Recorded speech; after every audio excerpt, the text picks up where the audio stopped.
नमस्कार मंडळी. आज आपण मी दीपेश शिवानीचे व्हिडिओ बघून मला जे अनुभव आलेले आहेत ते मी तुम्हाला माझ्या व्हिडिओद्वारे सांगणार आहे.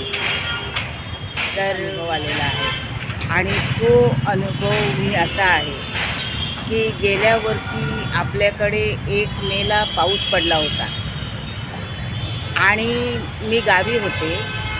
या 1 मेला मी गावी होते, म्हणजे 1 मेला मला मुंबईला यायचं होतं आणि आदल्या दिवसापासून पावसाचं वातावरण झालेलं होतं. पाऊस पडणार होता किंवा पडला असता, पण मी ते दीपेश शिवानीचा एक व्हिडिओ बघितला होता की पावसाच्या क्लायमेटवर पण आपण बोलता येतं, आपल्याला बोलता येतं.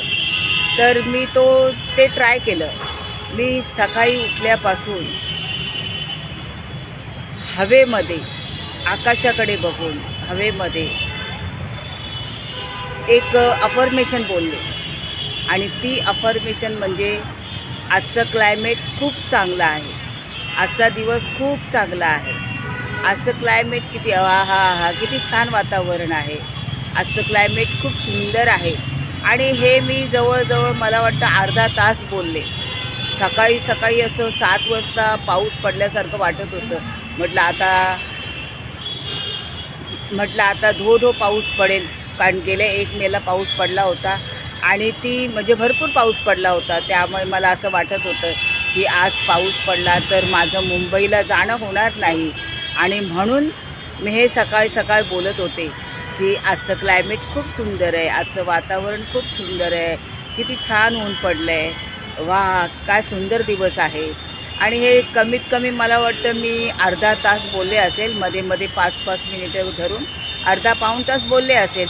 आणि जे ऊन पडलं ते मी संध्याकाळी म्हणजे माझ्या गावावरून सकाळी 10 वाजताची गाडी पकडली आणि संध्याकाळी 7-7:30ला मुंबईत आले. तोपर्यंत पावसाचं नामोनिशाण नव्हतं आणि अजूनही पाऊस पडलेला नाही.